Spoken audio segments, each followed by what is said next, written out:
রমজান মাস একজন মুমিনের জন্য গুরুত্বপূর্ণ একটি মাস। মুমিনের জীবনে আল্লাহ রাব্বুল আলামিন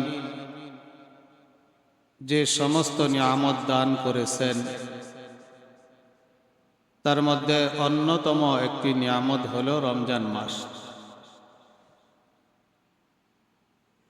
এই রমজান মাস হলো গুনাহ থেকে পবিত্র হওয়ার মাস। আল্লাহর কাছে তওবা ইস্তেগফার করে নিজেকে গুনাহ থেকে পাক সাফ করার মাস। এই রমজান মাস হলো রব্বে করিমের সাথে সম্পর্ক উন্নয়নের মাস। বান্দার সম্পর্ক আল্লাহর সাথে উন্নত হবে, গভীর হবে। এই রমজান মাস হলো নিজেকে জাহান্নাম থেকে মুক্ত করার মাস এবং নিজেকে জান্নাতের অধিকারী বানানোর মাস। এই রমজান মাস রহমত, বরকত, নাজাতের মাস।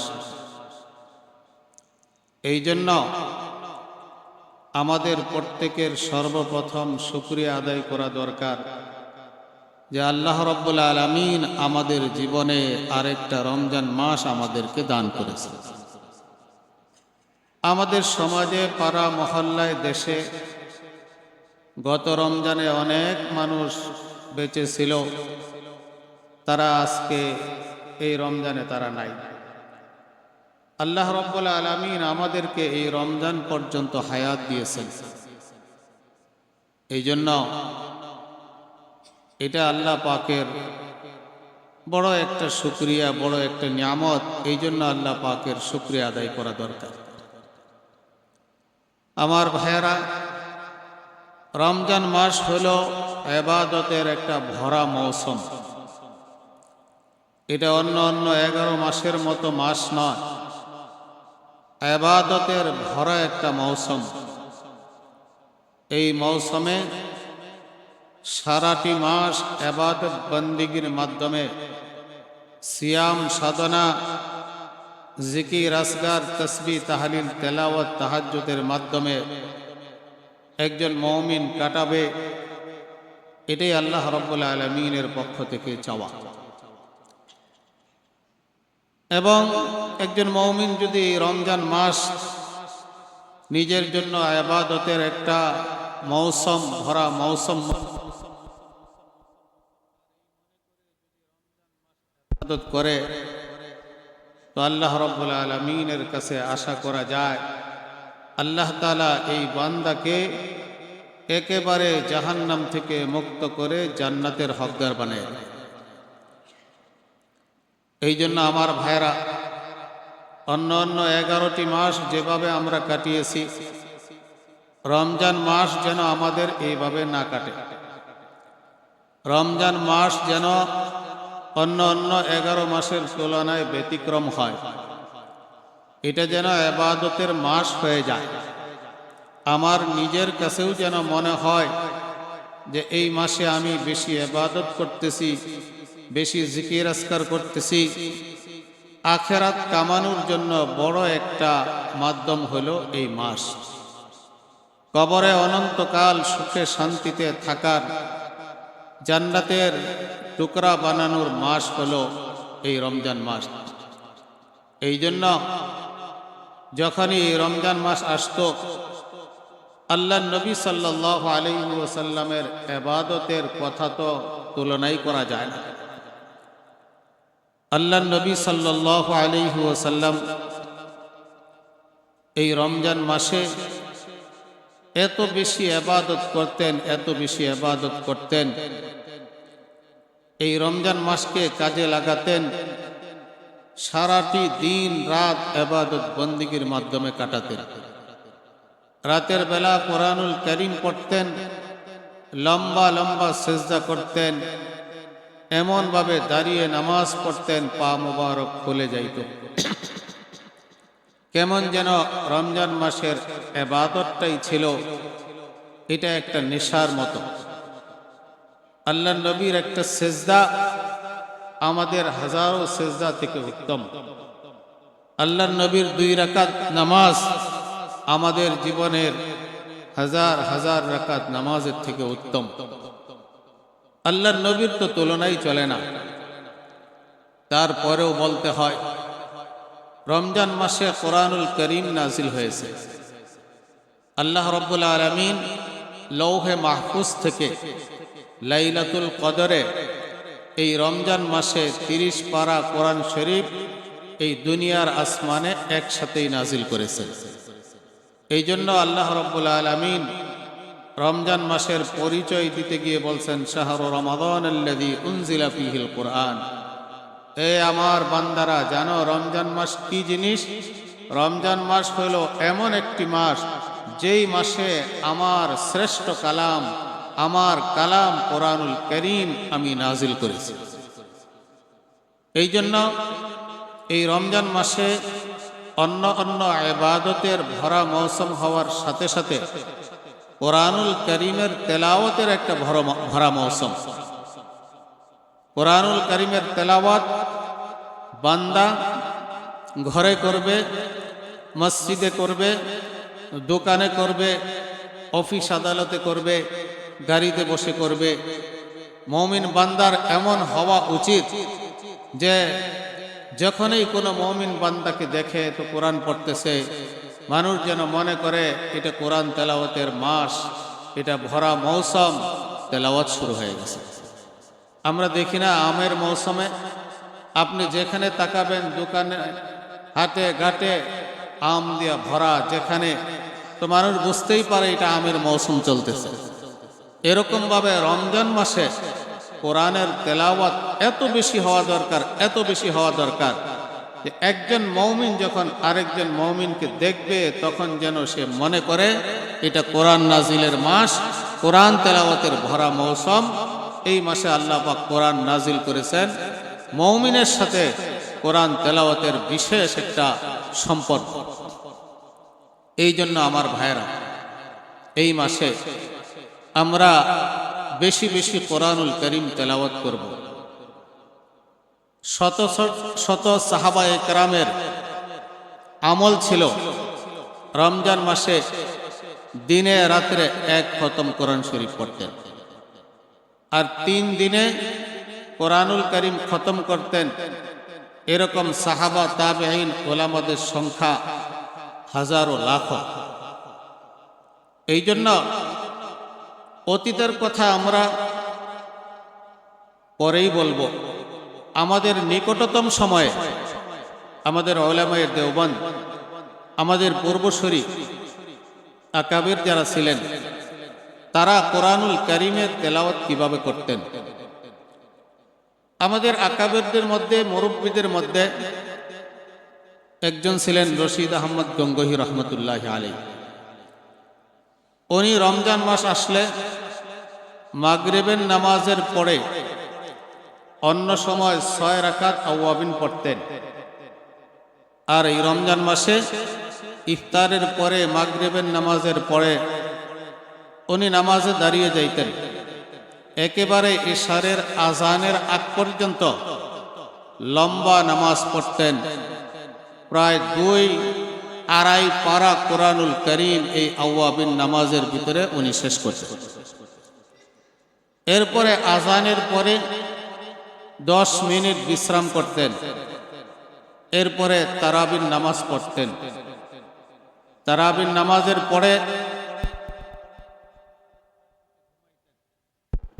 12টা-1টা 2 ঘন্টা বিশ্রাম করে আবার উনি দাঁড়ায় যেতেন। 1টার পর থেকে নিয়ে একটানা 3 ঘন্টা পর্যন্ত তাহাজ্জুদ পড়তেন। আর এই তাহাজ্জুদের নামাজে 4 পারা 5 পারা পর্যন্ত কোরআনুল করিম খতম করে ফেলতেন। এইভাবে করে একেবারে সেহরির শেষ টাইম পর্যন্ত কোরআনুল করিম তাহাজ্জুদের নামাজে তেলাওয়াত করতেন। অল্প সময় সেহরি খেতেন, সামান্য অল্প সময় সেহরি খেতেন। আল্লাহ ওয়ালাদের দেহের ভিতরে আল্লাহ তাআলা একটা শক্তি দিয়ে দেন, আর ইবাদতের একটা শক্তি আছে আলাদা। যারা ইবাদত করে আল্লাহ তাআলা তাদের দেহের ভিতরে একটা শক্তি দান করেন। এই জন্য সেহরির সময় আমরা যেরকম পেট ভরে খাবার খাই, তারা এরকম খাবার খেতেন না। অল্প একটু চা, অল্প খাবার খেলে তাদের পেট ভরে যাইত। বরঞ্চ বলতো অন্যরা আশেপাশে যারা থাকতো, হযরত অল্প খাবার খাইতেছেন, রোজা রাখতে কষ্ট হবে না? তো বলতেন যে আসলে ক্ষুধা নাই, সুন্নত হিসাবে খাইতেছি, বন্ধু বান্ধবের সাথে মিশে খাইতেছি। এরপরে ফজরের নামাজ পড়তেন। আমরা তো ফজরের নামাজের পরেই ঘুমাই, ওনারা এই ফজরের নামাজ পড়ার পরে জায় নামাজেই বসে থাকতেন 8টা পর্যন্ত, বিভিন্ন তসবিহ আদায় করতেন। এরপরে গিয়ে বিশ্রাম করতেন 12টা পর্যন্ত। গোসল করে জোহরের নামাজ পড়ে আবার ওনার একটা বিশেষ রুম ছিল, ওই রুমের ভিতরে উনি ঢুকে দরজা বন্ধ করে দিয়ে কুরআনুল কারীমের তেলাওয়াত শুরু করতেন। মাঝে মাঝে বাহিরে যারা খাদেম ছিল তারা বলতো মাঝে মাঝে কোরআন তেলাওয়াতের সময় কান্নার আওয়াজ বের হইত। বাচ্চারা যেরকম হাউমাউ করে কাঁদে এরকম ভাবে কান্নার আওয়াজ বের হইত। কারণ তারা কোরআনুল কারীমের অর্থ জানতেন। জান্নাত জাহান্নামের আলোচনা আসতো তো কান্না করত। একটি হাদিসের মধ্যে আসছে, আল্লাহ রাব্বুল আলামিন কাল কিয়ামতের দিন যখন সূর্য মাথার উপরে থাকবে, তখন আল্লাহ পাক 7 শ্রেণীর মানুষকে আরশের নিচে ছায়া দান করবেন। তার মধ্যে এক শ্রেণীর মানুষ হলো রাজুলুন যাকারাল্লাহ খালিয়ান ফাফাজাত আইনা, ওই ব্যক্তি যে ব্যক্তি নির্জনে আল্লাহর জিকির করে আর চোখ দিয়ে পানি বের হয়। আর আফজালুজ জিকির তেলাওয়াতুল কোরআন, কোরআন শরীফের তেলাওয়াত হলো উত্তম জিকির। আজকে আমাদের কয়জনের চক্ষু এমন আছে যে কোরআনুল কারীমের তেলাওয়াত করতেছে আর চোখ দিয়ে পানি ঝরতেছে? এরা তো ছিল এমন আল্লাহওয়ালা যাদের দিলের চক্ষু খোলা ছিল, কোরআনের অর্থ বুঝতো, কোরআনের তেলাওয়াতে মজা পাইত। এই জন্য জান্নাত জাহান্নামের আখেরাতের আলোচনা যখন আসতো তো হাউ মাউ করে কাঁদতেন। কাঁদতে কাঁদতে এরকম ভাবে আয়াত তেলাওয়াত বন্ধ হয়ে যেত।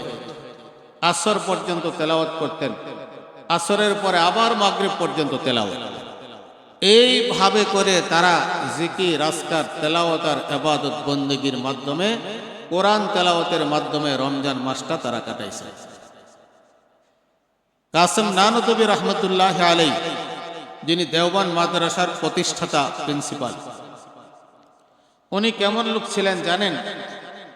দেওবন্দ মাদ্রাসাটা যেখানে বানাইছে, আল্লাহ নবী সাল্লাল্লাহু আলাইহি সাল্লাম তাকে স্বপ্ন যুগে বলছেন যে কাসেম ইহা মাদ্রাসা কায়েম করো। লাঠি দিয়ে একটা দাগ দিয়ে দিছেন স্বপ্ন যুগে, এই জায়গাটাতে তুমি মাদ্রাসা প্রতিষ্ঠা করো। স্বপ্ন থেকে উঠে যায়, দেখেন আল্লাহ নবীর লাঠির দাগ এখনো জমিনে রয়েছে। ওই জায়গা প্রতিষ্ঠিত হয়েছে দেওবন্দ মাদ্রাসা। এই ব্যক্তিটা এমন আশিকে রাসূল ছিলেন যে প্রতি মাসে প্রতি সপ্তাহে আল্লাহ নবীকে স্বপ্ন দেখতেন। এত বড় আল্লাহর ওলি ছিলেন। উনি ছোটকালে হাফেজ হন নাই, একটু বয়স হওয়ার পরে যখন উনি মাদ্রাসার খেদমত করেন, টিচার, তখন উনি হজে যাইতেছেন। আগের যুগে বিমান ছিল না, পানির জাহাজে হজে যাইতে হইতো, 2-3 মাস লাগতো। তো উনি রমজানের আগে হজে রওনা হয়ে গেছেন পানির জাহাজে। তো সমুদ্রে থাকতেই রমজানের চাঁদ উঠে গেছে। এখন এই জাহাজে কোনো হাফেজ নাই। উনি সবসময় খতম তারাবি পড়তেন। উনি চিন্তা করলেন যেহেতু এই সফরে এই জাহাজে কোনো হাফেজ নাই, তো খতম তারাবি কিভাবে হবে? উনি ফজরের নামাজে কোরআন শরীফ মুখস্থ শুরু করতেন। একেবারে মুখস্থ করতে করতে তারাবির আগ পর্যন্ত 1 পারা মুখস্থ করে ফেলতেন। আর এত সুন্দর মুখস্থ করতেন যে তারাবিতে উনি 1 পারা তারাবির নামাজে পড়তেন। এইভাবে করে প্রতিদিন ফজরের পর থেকে শুরু করতেন, তারাবি পর্যন্ত 1 পারা করে মুখস্থ করতেন। এই পানির জাহাজের মধ্যে উনি 30 দিনে 30 পারা মুখস্থ করে হাফেজে কোরআন হয়ে তারাবির নামাজ পড়েছেন। এত বড় আল্লাহর ওলি ছিলেন তারা। রমজান মাসকে কোরআনুল কারীমের তেলাওয়াতের মাধ্যমে তারা এইভাবে কাটাইতেন। শাইখুল হিন্দ মাহমুদ হাসান দেওবন্দি রহমতুল্লাহ আলাই, যিনি দেওবন্দ মাদ্রাসার প্রথম ছাত্র ছিলেন, উনি হাফেজ হতে পারেননি, হাফেজে কোরআন ছিলেন না, এমনি কোরআন পড়তে পারতেন। রমজান মাসে কোরআন শরীফ পড়তেন, তারাবির নামাজে খতম তারাবি পড়তেন এবং 4-5 জন হাফেজ ঠিক করে নিতেন। এই 4-5 জন হাফেজকে উনি ইজ্জত করতেন, খাওয়া দাওয়ার ব্যবস্থা করতেন, কাপড় চোপড় অর্থাৎ যতটুক সম্মান করা যায় খুব ইজ্জত করতেন, এদের থাকা খাওয়ার ব্যবস্থা করতেন এবং মসজিদ থেকে বাড়িতে চলে যাইতেন তারাবির নামাজের পরে। এক একজন হাফেজকে বলতেন আপনি কিয়ামুল লাইল শুরু করেন, রাতের নামাজ শুরু করেন। এক একজন হাফেজ 2 পারা পড়ায় চলে যাইত, আরেক হাফেজ আসতো, উনি 2 পারা পড়াইতেন আবার চলে যাইত, আরেক হাফেজ আসতেন 2 পারা পড়াইতেন আবার চলে যাইত। এরকম 4-5 জন হাফেজে কোরআন আসতেন। এই প্রতিদিন তারাবির পর থেকে নিয়ে সেহরি পর্যন্ত 8-10 পারা কোরআনুল করিম নামাজের মধ্যে পড়তেন। এই শাইখুল হিন্দ মাহমুদ হাসান দেওবন্দি উনি এরকম ভাবে নামাজ পড়তেন। বয়স কত জানেন? 70-80 বয়স, বয়সের বারে নুজে হয়ে গেছে। এরকম লোক দাঁড়ায় দাঁড়ায় ইবাদত করতেন, পা ফলে যাইত, তারপরেও সারা রাত্র হাফেজদের পিছনে তারাবি পড়তেন। একবার পরিবারের সদস্যরা বললেন যে হযরত, আপনি এত লম্বা লম্বা নামাজ পড়তেছেন, একটু কম করলেও তো হয়। আর দ্বিতীয় নম্বর হলো এই সব নামাজগুলো আপনি দাঁড়িয়ে দাঁড়িয়ে পড়েন, অথচ এগুলো নফল নামাজ, এগুলো বসেও তো পড়া যায়। আপনার বয়স হয়ে গেছে, শারীরিকভাবে দুর্বল, আপনি বসে পড়লেই তো হয়। উনি বললেন যে ভাই, এ তো বহুত কম হিম্মতি কি বাত, এটা তো অনেক কম সাহসিকতার কথা। রমজান মাসে আমি বসে বসে পড়ব, এই বুড়া বয়সে দাঁড়িয়ে দাঁড়িয়ে পড়তে পড়তে পা ফুলে যাই। পরিবারের পক্ষ থেকে হাফেজ সাহেবদেরকে বলতো যে মাঝে মাঝে আপনারা এক কাজ করবেন, কোন রকম বাহানা করে নামাজ কম পড়াইবেন। উনি যেভাবে নামাজ পড়ে ওনার তো কষ্ট হয়। তো একদিন এক হাফেজ সাহেব অল্প কয় রাকাত পড়ানোর, কয় পৃষ্ঠা আধা পারা পড়ানোর পরেই বলতেছে, হযরত আমার তো শরীরটা খারাপ লাগতেছে, আমার ঘুম আসতেছে। হযরত আবার অন্যের খুব খেয়াল করতেন, তো বলছে হাফেজ সাহেব আপনি ঘুমায় যান। তো হাফেজ সাহেব ঘুমায় গেছেন। কিছুক্ষণ পরে হাফেজ সাহেব দেখে যে তার পায়ের মধ্যে কে যেন স্পর্শ করতেছে। শাইখুল হিন্দ এত বড় আল্লাহর ওলি হাফেজ সাহেবের পা টিপতেছে। হাফেজ সাহেব তো উঠে আশ্চর্য হয়ে গেছে, আরে হযরত আপনি কি করতেছেন? না হাফেজ সাহেব, আপনি কোরআনের হামেল, কোরআনের হাফেজ, আপনি আরামে একটু ঘুমান, আপনার ঘুম এটা প্রয়োজন আছে, আপনি শান্তিতে একটু ঘুমাইতে পারেন, এর জন্য আমি আপনার পা দুইটা টিপতেছি। আল্লাহ নবী সাল্লাল্লাহু আলাইহি ওয়াসাল্লাম কি বলেছেন জানেন? আশরাফু উম্মতি হামালাতুল কুরআন ওয়া আসহাবুল লাইল। আমার উম্মতের মধ্যে সবচেয়ে সম্মানিত হলো 2 শ্রেণীর মানুষ আল্লাহর নিকট।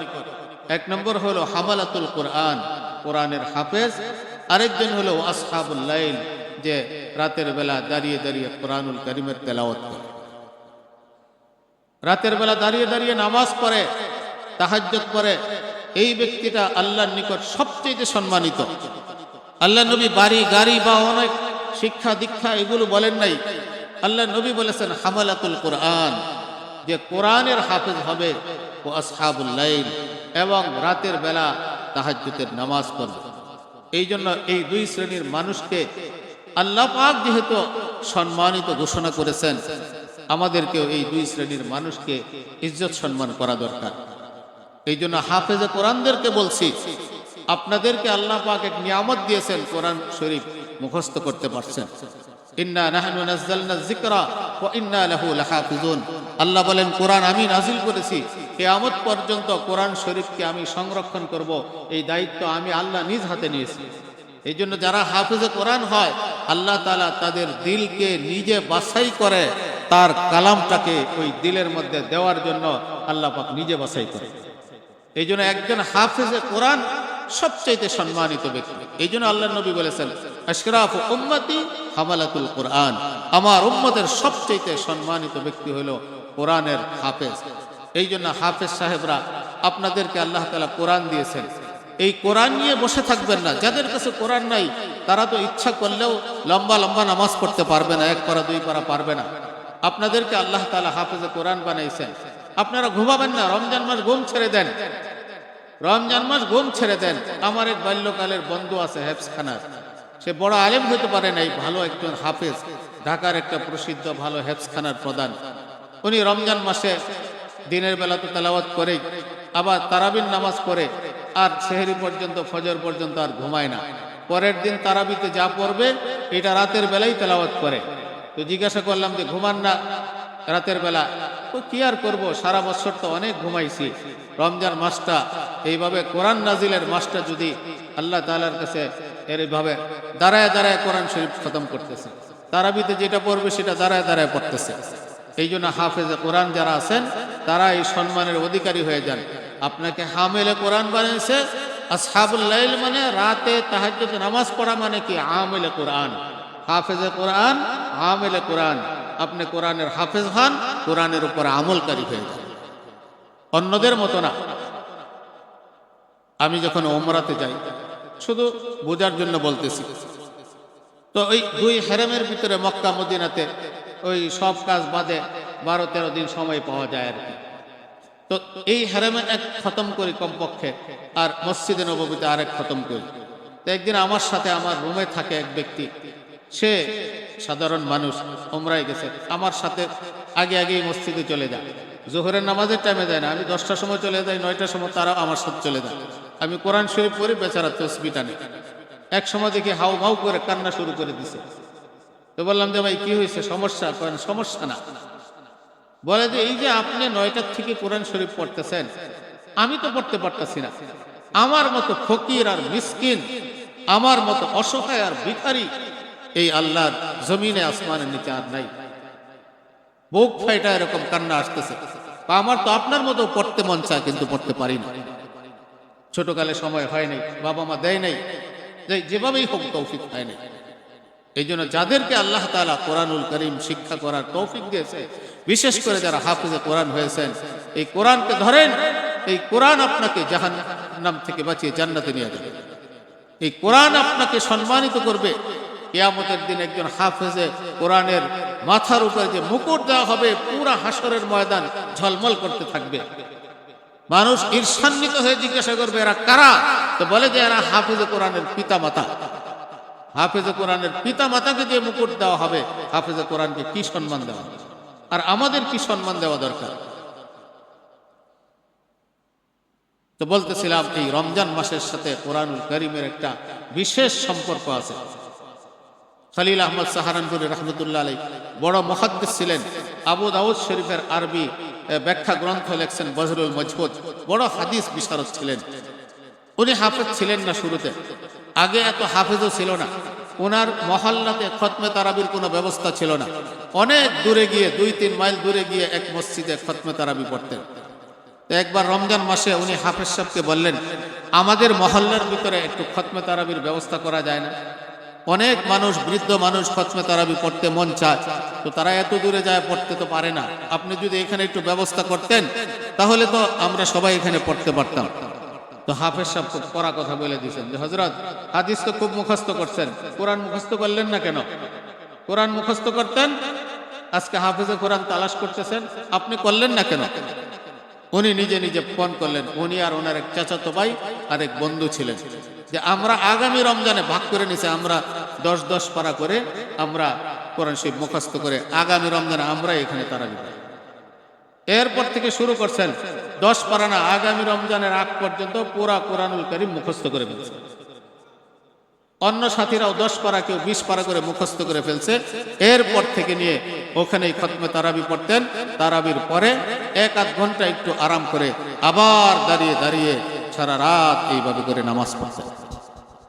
এই জন্য আমার ভাইয়েরা, এরাও মানুষ ছিল, এরা কোনো ভিন্ন কোনো প্রাণী ছিল না, ভিন্ন কোনো শক্তিশালী কেউ ছিল না, আমাদের মতোই মানুষ। 100-150 বছরের আগের কথা বলতেছি, আমাদের মতোই মানুষ ছিল। এরাও জান্নাতে যাবে, এরাও এই নবীর উম্মত, এরাও এই কোরআনের অনুসারী, এরাও এই নবীর অনুসারী। তারা পারবে, আমরা পারবো না, কেমন হতে পারে? শাইখুল হাদিস জাকারিয়া রহমতুল্লাহ আলাইহি বলেন যে আমাদের পুরুষদের তো এই অবস্থা ছিল, মহিলাদের কি অবস্থা ছিল? উনি বলেন যে আমাদের ফ্যামিলির এমনি বড় সংসার, আর প্রত্যেকটা মহিলার ছোট ছোট 2-3টা করে বাচ্চা। এই পুরা সংসারের এই ব্যাপক কাজকর্ম করার পরে, আবার বাচ্চাদের লালন পালন করার পরেও আমাদের মহিলারা, আমাদের মায়েরা, মেয়েরা প্রতিদিন কমপক্ষে 15 পারা কোরআন শরীফ পড়তেন। প্রতিযোগিতামূলক ভাবে পড়তেন এরা। আফসোস হইতো রাতের বেলা আমাদের ছেলেরাও হাফেজ, ঘরের ভিতরে রাতে নামাজ পড়তেন, আমাদের মা বোনরা নামাজে তেলাওয়াত করতেন, বাচ্চারা ঘুমায় যাইত। ফজরের পরে যখন একটু ঘুমের সুযোগ আসতো, বাচ্চারা সজাগ হয়ে যাইত, তারা ঘুমাইতে পারতেন, তারপরেও এইভাবে তেলাওয়াত করতেন। মাওলানা ইয়াহইয়া সাহেব রহমতুল্লাহ আলাইহি, শাইখুল হাদিস জাকারিয়া রহমতুল্লাহ আলাইহির পিতা, উনি মাঝে মাঝে ওনাদের বাড়ি কান্দলাতে আসতেন, আইসা পরিবারের মহিলাদেরকে নিয়ে 3 দিনে 1 খতম কোরআন শরীফ পড়ে তারাবির নামাজে তারপরে চলে যাইতেন।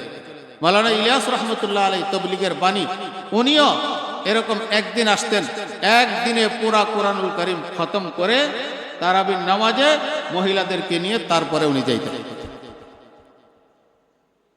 হযরত জাকারিয়া রহমতুল্লাহ আলাইহি ওনার দাদির কথা বলতেন। আমার দাদি আমাতুর রহমান তার নাম ছিল, তার ছেলে ছিল মাওলানা রউফুর রহমান। উনি একদিন 30 নম্বর তারাবির দিন আসছে, মানে শেষ তারাবি, ওই দিন আসছে বাড়িতে। এই বৃদ্ধ মা পিছনে দাঁড়িয়ে নামাজ শুরু করছে। 1 রাকাতের মধ্যে পুরা কোরআন শরীফ শেষ, শুধু কুল আউযু বিরাব্বিন নাস রাখছেন দ্বিতীয় রাকাতে পড়ার জন্য। 1 রাকাতের মধ্যে সূরায়ে এরকম ফাতিহা থেকে নিয়ে বাকারাত থেকে নিয়ে সূরায়ে ফালাক পর্যন্ত পড়ছেন, আর 1 রাকাতের মধ্যে কুল আউযু বিরাব্বিন নাস পড়া বলছেন যে আপনারা 18 রাকাত পড়ে নেন। এই কেমন মা, কেমন সন্তান! সন্তানের পিছনে 2 রাকাত নামাজের মধ্যে পুরা কোরআনুল কারীম দাঁড়িয়ে দাঁড়িয়ে শুনে ফেলেছেন মা। তো এই সমস্ত মায়ের গর্ভে থেকেই তো আল্লাহর ওলি পয়দা হয়। এই সমস্ত মায়েরাই তো জান্নাতে উঁচু মাকামের অধিকারী হবে। এই সমস্ত মায়েদের জন্যই তো আল্লাহ তাআলা উঁচু ব্যবস্থা রাখছেন। এই জন্য আমার ভাইরা, এই রমজান মাসের সাথে কোরআনের বিশেষ একটা সম্পর্ক। এই জন্য যে যেভাবে পারি, যে যতটুকু পারি, বেশি বেশি, আমি 10টা সূরা পারি, 10টা সূরায় যতবার পারি ততবার পড়বো, যতবার পারি ততবার পড়বো। এমনি তো 1 হরফ পড়লে 10 নেকি। রমজান মাসে প্রত্যেকটা আমল কত গুণ বেড়ে যায়? 70 গুণ বেড়ে যায়। তাহলে ওইভাবে নেকি হইতে থাকবে। আগামী রমজান আমি পাবো কিনা, আগামী রমজানে আমি কি কোরআনের তেলাওয়াতের সুযোগ পাবো কিনা, আগামী রমজানে কি খতমে তারাবি পড়ার সুযোগ পাবো কিনা, আমার ভাগ্যে নাও থাকতে পারে। কত মানুষ চলে গেছে, আমিও চলে যাব, তখন বুঝতে পারবো কি অবস্থা। এই জন্য এই রমজানটাকে কাজে লাগাই, তারাবিতে কোরআন পড়ি, আর হাফেজদেরকে নিয়ে পড়ি, অপরের কাছ থেকে শুনি, নিজে বেশি বেশি পড়ি, যেভাবে পড়ি পারি এই কোরআনের সাথে আমার একটা সম্পর্ক যেন হয়ে যায়। আমার ভাইরা, কোরআনের সাথে যার সম্পর্ক হবে সে আল্লাহর নিকট দামি হয়ে যাবে। এই কোরআনুল কারীম নাজিল করেছেন জিবরাইল, জিবরাইল দামি হয়ে গেছে। কোরআন নাজিল হয়েছে রমজান মাসে, রমজান মাস দামি হয়েছে। কোরআন নাজিল হয়েছে লাইলাতুল কদরে, লাইলাতুল কদর দামি হয়ে গেছে। কোরআন নাজিল হয়েছে মক্কা মদিনাতে, মক্কা মদিনার মূল্য বেড়ে গেছে। মক্কার মসজিদে 1 ওয়াক্ত নামাজ পড়লে 1 লক্ষ নামাজের সওয়াব হয়, মদিনার মসজিদে 1 ওয়াক্ত নামাজ পড়লে 50,000 নামাজের সওয়াব। এই জন্য এই কোরআনের সাথে যার সম্পর্ক হবে, একজন হাফেজে কোরআন, একজন হাফেজে কোরআন, তার সাথে কোরআনের সম্পর্ক হয়ে গেছে, বা কোরআনের সাথে তার সম্পর্ক হয়ে গেছে, কিয়ামতের দিন 10 জন মানুষকে সুপারিশ করে, যাদের জন্য জাহান্নামের চূড়ান্ত ফয়সালা হয়ে গেছে, এরকম 10 জন মানুষকে জান্নাতে নিতে পারে একজন হাফেজে কোরআনের এই মর্যাদা। এই জন্য কোরআনের সাথে যার দামি হয়েছে, যারা হজে উমরা গেছেন, বর্তমানে একটা পাহাড় আছে, এটার বর্তমান নাম হলো জাবালে নূর, আগের নাম হলো জাবালে সৌর, যেখানে আল্লাহ নবী সাল্লাল্লাহু আলাইহি সাল্লাম নবুয়ত প্রাপ্তির পূর্বে ধ্যান করতেন, মগ্ন থাকতেন। ওখানে 6 মাস পর্যন্ত হুজুর যাওয়া আসা করতেন। ওই জায়গায় সর্বপ্রথম কোরআনুল কারীম নাজিল হয়েছে। কোরআনুল কারীমের 5টা আয়াত নাজিল হয়েছে হেরা গুহায়। একদম খাড়া একটা পাহাড়, আপনার 1.5 ঘন্টা লাগবে ওখানে উঠতে, আমারই তো 1.5 ঘন্টা লাগছে। ওই পাহাড়ের চূড়ায় উঠে একটু নেমে ওখানে একজন মানুষ ঢুকতে পারে, একটা ওই গুহার ভিতরে আল্লাহ নবী ধ্যান করছেন, ওখানে সারা কোরআন শরীফ নাজিল হয় নাই। ইকরা বিসমি রাব্বিকাল্লাযী খালাক থেকে 5টা আয়াত মাত্র নাজিল হয়েছে। এই 5টা আয়াত নাজিল হওয়ার কারণে এই মাটি পাথরের পাহাড় এত দামি হয়ে গেছে, আজকে সারা পৃথিবীর থেকে মানুষ যায় আর ওখানে যায় 2 রাকাত নামাজ পড়ার জন্য কত কষ্ট করে সেখানে ওঠে, অথচ হজের কোনো বিধান না। মানুষ এই শেষ রাতে চলে যায় ওখানে ওঠার জন্য। এই জন্য কোরআনের সাথে যার সম্পর্ক হবে সে দামি হয়ে যাবে। আপনার ছেলের সম্পর্ক আপনি দামি হয়ে যাবেন, আপনার স্ত্রীর সম্পর্ক আপনি দামি হয়ে যাবেন, আপনার পরিবারের কারো যদি সম্পর্ক হয়ে যায় আপনি দামি হয়ে যাবেন। এই জন্য গনিমত মনে করেন, আমার কথাগুলো যেরকম আমার মুখ থেকে বের হয়েছে, কোরআনুল করিমটা এটা আল্লাহর জবান থেকে বের হয়েছে, এটা আল্লাহ পাকের আল্লাহর কালাম। এটা এই জন্য আমার ভাইরা, রমজান মাসে কোরআনের চর্চা আমরা বেশি বেশি করব। আরেকটা কথা, এখানে যেহেতু অনেক মিল কারখানা আছে, শ্রমিকদের ব্যাপারে আল্লাহ নবী সাল্লাল্লাহু আলাইহি সাল্লাম একটা কথা বলেছেন, মান খাফফাফা আন মামলুকিহি, যে ব্যক্তি তার কাজের লোক শ্রমিককে রমজান মাসে কাজের বোঝা হালকা করে দিবে, আল্লাহ রাব্বুল আলামিন তার গুনাহ মাফ করে তাকে জান্নাত দান করবেন, তাকে জাহান্নাম থেকে মুক্ত করে দিবেন, শ্রমিকের বোঝা হালকা করে দিবেন। এই জন্য আমরা যারা কাজ করাই দোকানে, বাড়িতে, বাসা বাড়িতে, আমাদের অধীনস্থ কিছু লোক আছে, রমজান মাসে দয়া করে আল্লাহ পাক রহমান বান্দার উপরে দয়া করেন। আমিও সেই রহমানের বান্দা, আমিও আমার অধীনস্থ যারা আছে এদেরকে কাজের বোঝা হালকা করে দিই। অনেকদিন আগে আমাদের মাদ্রাসায় রমজান মাসের ছাদ ঢালাই চলতেছিল, তো এই যে মজদুর যারা আছে শ্রমিক, এরা এরকম ভাবে কাজ করতেছিল। তো এদের মধ্যে কিছু ছিল রোজাদার, আর কিছু রোজা রাখতো না। যারা রোজা রাখতো না তারা বলতো, এই হালকা কাজগুলো ওদেরকে দিও যারা রোজা রাখে, আর ভারী কাজ আমরা করব। একজন শ্রমিক হয়ে আরেকজন শ্রমিক রোজাদার তার ইজ্জত রক্ষা করতেছে, তার সম্মান দিতেছে, যে ভারী কাজ আমরা করব, সে রোজা রাখছে, তাকে আজকে হালকা কাজ দিতে। তো আমরা মনিব হয়ে কেন পারবো না? এই জন্য রমজান মাসে আমাদের অধীনস্থ বাসাবাড়ির কাজের লোক, কাজের মেয়ে, দেখেন কাজের বুয়ারা এরকম রান্না বান্না করতে থাকে, কত কষ্ট করে আগুনের পাড়ের থেকে রোজা রেখা, তাদের কাজে একটু সহযোগিতা করি, তাদেরকে বোঝা একটু হালকা করে দেই। রমজান মাসে তাদের হাদিয়া, তাদের একটু বেতন ভাতা বৃদ্ধি করে দেই, তাদেরকে এরকম ভাবে সুযোগ সুবিধা বাড়াইয়া দিই। আল্লাহ পাক যেরকম বান্দার উপর রহমত করেন, আপনি রহম করেন, আপনি আল্লাহর বান্দার উপর রহম করবেন, আল্লাহ আপনার উপরে রহম করবেন। এই বিষয়টার প্রতি খেয়াল রাখেন। আরেকটা কথা, আল্লাহ নবী সাল্লাল্লাহু আলাইহি ওয়াসাল্লাম বলেছেন, রমজান মাসে যে ব্যক্তি কোন রোজাদারকে ইফতার করাবে তার 4টা ফজিলত, 4টা ফজিলত। মান ফাত্তারা ফীহি সাইমান, এই রমজান মাসে যে ব্যক্তি রোজাদারকে ইফতার করাবে, কানা মাগফিরাতান লিযুনুবি, এটা তার গুনাহ মাফের কারণ হবে। ওয়া ইতকা রাকবাতিহি মিনান নার, এবং জাহান্নাম থেকে মুক্তি হবে। 3 নম্বর হলো ওয়া কানা লাহু মিসলু আজরিহি মিন গায়রি আইয়ানকুসা মিন আজরিহি শাই, রোজা রেখে যে সওয়াব পাইলো ওই পরিমাণ সওয়াব পাবে। তাহলে 1 নম্বর হলো আপনি রোজাদারকে ইফতার করাইলে আপনার গুনাহ মাফ হবে। 2 নম্বর হলো ইতকা রাকবাতিহি মিনান নার, জাহান্নাম থেকে আপনি মুক্তি পাবেন। 3 নম্বর, সে রোজা রেখে যে সওয়াব পাবে ওই পরিমাণ সওয়াব তাকে দেওয়া হবে এই ইফতার। আর 4 নম্বর কি, অমান সাকা সাইমান, যে রোজাদারকে পানি পান করাবে, 1 গ্লাস পানি পান, 1 বোতল পানি পান করাবে, সাকাহুল্লাহু মিন হাউজি শারবাতান লাম ইয়াজমা হাত্তা ইয়াদখুলাল জান্নাহ। আল্লাহ নবী বলেছেন, ওই ব্যক্তিকে আল্লাহ তাআলা কিয়ামতের দিন আমার হাউজে কাউসার থেকে এমন পানি পান করবে যে জান্নাতে যাওয়ার আগ পর্যন্ত আর পিপাসা লাগবে না। এই জন্য 1 বোতল পানি দ্বারা আমি জান্নাত কামাইতে পারি, 1 বোতল পানি দ্বারা আমি হাউজে কাউসারের পানির হকদার হতে পারি, 1 গ্লাস শরবত পান করানোর দ্বারা আমি হাউজে কাউসারের মতো শরবত, বিভিন্ন বর্ণনায় বিভিন্ন বছর আসছে হাউজে কাউসারের ব্যাপার আসছে, 1 পেয়ালা যদি হাউজে কাউসার কেউ পান করে 40,000 বছর পর্যন্ত পানির পিপাসা তো দূরের কথা, পানির কথা মনেই পড়ে, ওরকম একটা শরবতের ব্যবস্থা আমার হবে। এই জন্য আমরা রোজাদারকে ইফতার করানোর ব্যাপারে চেষ্টা করি। দিনদার, মুত্তাকি, পরহেজগারদেরকে ইফতার করাই। মাদ্রাসার ছাত্র আছে, হাফেজে কোরআন আছে, হেফজখানার ছাত্র আছে, আমাদের মাদ্রাসাও আছে। আমরা ইচ্ছা করলে ইফতার করাইতে পারি। এগুলোতে ইফতার করাইলে সারাদিন কোরআন পড়তেছে, এদের মধ্যে সওয়াব আরো দ্বিগুণ বৃদ্ধি হয়। এই জন্য আমরা শ্রমিকদের প্রতি খেয়াল রাখবো। আর ইফতারের যে আমলের কথা বলা হলো, এই আমলটা আমরা গুরুত্ব সহকারে করব। আরেকটা কথা বলে শেষ করতেছি, যখনই রমজান মাস আসতো আল্লাহ নবী সাল্লাল্লাহু আলাইহি সাল্লাম সাহাবাদেরকে 4টা আমলের কথা বলতেন। কয়টা আমলের কথা? 4টা। ছোট ছোট মনে রাখবেন, আজকে থেকে আমরা করব। 2টা আমল আল্লাহকে রাজি খুশি করার জন্য, আর 2টা আমল বান্দার জন্যই দরকার। 1 নম্বর হইল, আল্লাহ নবী সাল্লাল্লাহু আলাইহি সাল্লাম বলতেন, তোমরা বেশি বেশি লা ইলাহা ইল্লাল্লাহ। আমি অফিসে, দোকানে, যেখানে বাড়িতে, গাড়িতে বসা আছি, লা ইলাহা ইল্লাল্লাহ বেশি বেশি পড়ি। 2 নম্বর আমল হইল বেশি বেশি আস্তাগফিরুল্লাহ আস্তাগফিরুল্লাহ, ইস্তেগফার বেশি বেশি করতে হবে। এটা হলো 2টা আমল। আর 3 নম্বর হইল আল্লাহুম্মা ইন্নী আসআলুকাল জান্নাহ। বাংলাতেই বলবেন, আরবি না বলে, আল্লাহ আমি আপনার কাছে জান্নাত চাই। আল্লাহর কাছে বেশি বেশি জান্নাত চাইবেন।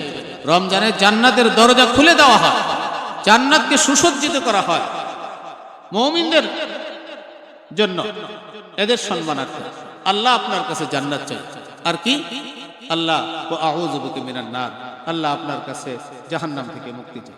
তাহলে জান্নাত চাওয়া আর জাহান্নাম থেকে মুক্তি পাওয়া, এই 2টা তো আমাদের জন্যই দরকার। এই জন্য কয়টা কাজ বেশি বেশি করব? 4টা। এক হলো লা ইলাহা ইল্লাল্লাহ বেশি বেশি পড়ব, আস্তাগফিরুল্লাহ বেশি বেশি পড়ব, আর আল্লাহর কাছে বেশি বেশি জান্নাত চাইব, আর বেশি বেশি জাহান্নাম থেকে মুক্তির ব্যাপারে আল্লাহর কাছে দরখাস্ত করব। রমজান মাসে মোবাইল বন্ধ করে রাখেন, ফেসবুক ইউটিউব বন্ধ করেন। আল্লাহর রহমতের ঝর্ণা শুরু হয়ে গেছে। গুনাহের পথগুলো বন্ধ করে দেন।